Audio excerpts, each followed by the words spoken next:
anak-anak, apa kabar hari ini? Semoga sehat selalu ya. Perkenalkan, nama Ibu Zahra Kasnita. Di sini Ibu akan mengajarkan mata pembelajaran IPAS kelas 4 SD. Sebelum memulai pembelajaran, alangkah lebih baiknya apabila kita berdoa bersama-sama. Untuk ketua kelas, silakan memimpin doa.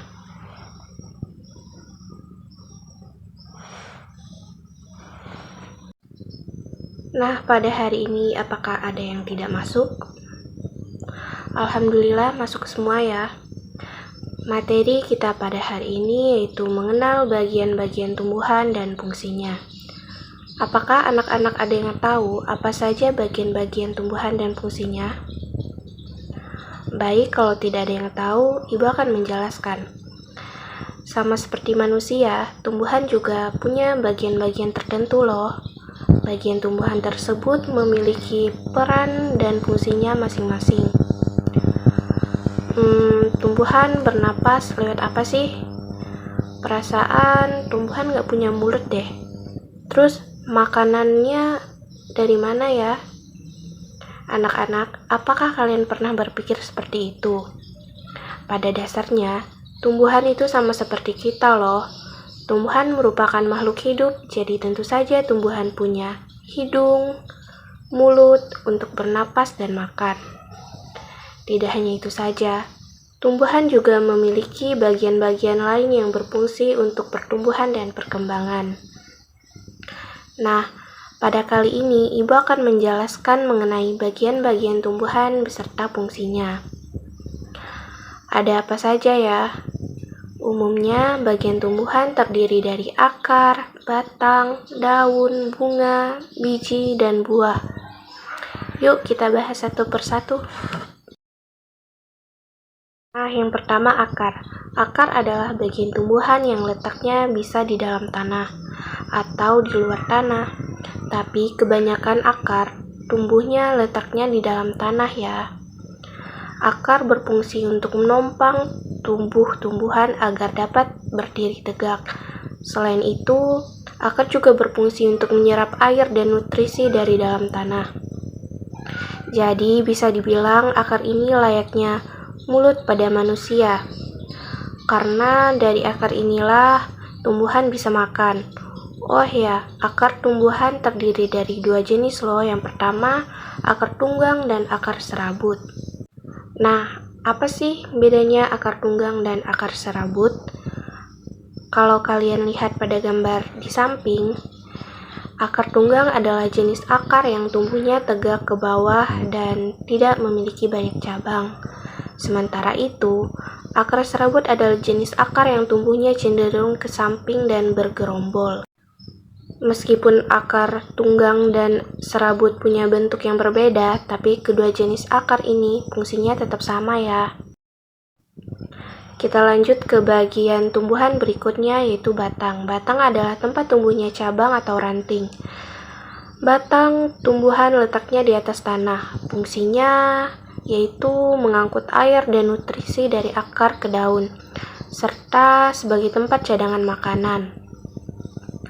Ada beberapa jenis tumbuhan yang batangnya memiliki kambium. Kambium adalah lapisan jaringan yang berfungsi dalam pertumbuhan sekunder tumbuhan. Nah, tumbuhan yang batangnya memiliki kambium biasanya akan tumbuh lebih tinggi, banyak cabang dan besar. Contohnya pohon rambutan, apel, mangga, jambu, dan masih banyak lagi. Selanjutnya daun. Daun adalah bagian tumbuhan yang tumbuh dari ranting. Biasanya daun akan berwarna hijau karena mengandung klorofil, yaitu zat warna hijau tumbuhan. Daun terdiri dari 3 bagian, diantaranya pelepah, tangkai, dan helai daun. Daun memiliki fungsi yang sangat penting bagi tumbuhan loh, yaitu sebagai tempat terjadinya proses fotosintesis. Nah, kalian tahu nggak apa itu fotosintesis? Nah, fotosintesis adalah proses pembuatan makanan yang dilakukan oleh tumbuhan menggunakan bantuan sinar matahari. Pada proses fotosintesis terjadi pertukaran gas karbon dioksida atau CO2 dan oksigen atau O2 melalui stomata. Jadi stomata ini ibarat hidung kita ya. Nantinya fotosintesis akan menghasilkan berbagai macam zat seperti glukosa atau gula, air, dan oksigen yang bermanfaat untuk kita. Oh ya, daun juga memiliki bentuk yang bermacam-macam. Ada yang menyirip, sejajar, dan melengkung, ataupun menjari. Contoh tumbuhan dengan daun menyirip yaitu daun mangga, daun jambu, daun rambutan, dan lain sebagainya. Contoh tumbuhan dengan daun sejajar seperti rumput, padi, daun kelapa, daun jagung, daun tebu, dan sebagainya. Contoh tumbuhan daun melengkung seperti daun sereh, daun genjer, daun gadung, dan sebagainya. Contoh tumbuhan dengan daun menjari seperti daun singkong, daun pepaya, daun jarak, daun kapas, dan lainnya. Yang keempat ada bunga. Bunga adalah bagian tumbuhan yang berfungsi sebagai alat perkembangbiakan. Nah, proses perkembangan biakan ini bisa kita sebut sebagai penyerbukan ya. Tujuannya untuk menghasilkan buah. Bunga terdiri dari beberapa bagian, yaitu tangkai bunga untuk menghubungkan bunga dengan batang. Selanjutnya kelopak untuk melindungi kerucut ketika bunga sedang berkembang. Mahkota untuk membantu proses penyerbukan dengan cara mengundang serangga agar hinggap dan menghisap nektar. Selanjutnya ada benang sari, yaitu alat perkembangbiakan jantan, dan yang terakhir yaitu putik, yaitu alat perkembangbiakan betina. Proses penyerbukan bunga terjadi ketika benang sari bertemu dengan putik. Proses ini bisa dibantu oleh serangga, angin, maupun air. Berdasarkan kelengkapan organ reproduksinya, bunga dibedakan menjadi bunga sempurna dan bunga tidak sempurna. Apa sih bedanya? Jadi, bunga sempurna adalah bunga yang memiliki dua alat reproduksi, yaitu putik dan benang sari. Contohnya bunga sepatu, bunga anggrek, bunga mawar, bunga tulip, dan lainnya. Sementara itu, bunga yang tidak sempurna adalah bunga yang hanya memiliki satu alat reproduksi. Bisa putik atau benang sari saja. Contohnya bunga pepaya, bunga salak, bunga pakis haji, bunga jagung, bunga melinjo, dan lain sebagainya. Anak-anak, apa kalian tahu? Meskipun bunga berfungsi sebagai alat perkembangbiakan, tapi ada loh tumbuhan yang tidak memiliki bunga. Lalu tumbuhan itu berkembang biak dengan cara apa?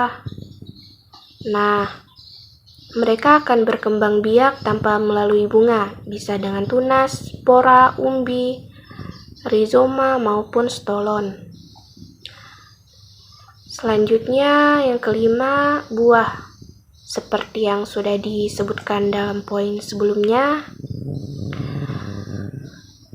buah adalah hasil dari perkembangbiakan tumbuhan.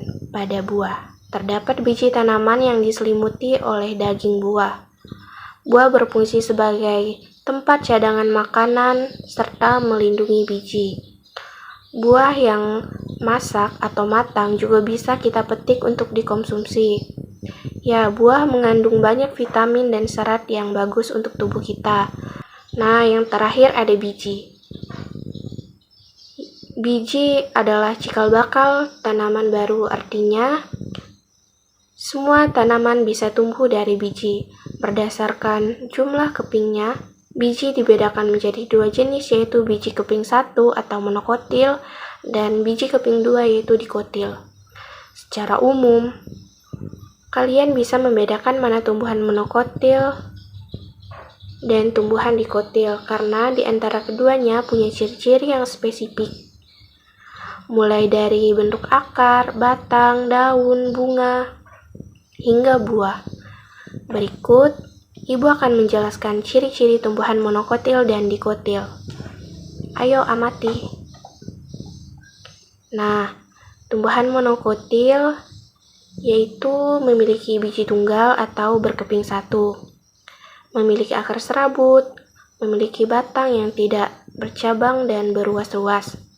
Batang tidak mengandung kambium, memiliki daun sejajar, memiliki bunga dengan kelopak dan mahkota yang berjumlah 3-6 helai atau kelipatannya.